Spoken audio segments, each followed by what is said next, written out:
नाशिकच्या सातपूर जनता विद्यालय व ज्युनियर कॉलेजमध्ये 1997 ते 1998 साली 10वीत शिक्षण पूर्ण केलेल्या विद्यार्थ्यांचा पूर्ण भेट सोहळा नुकताच त्र्यंबक रोडवरील वृंदावन हॉल येथे संपन्न झाला।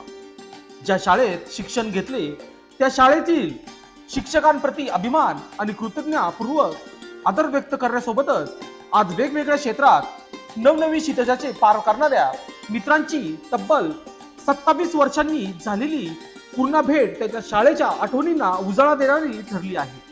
अशीच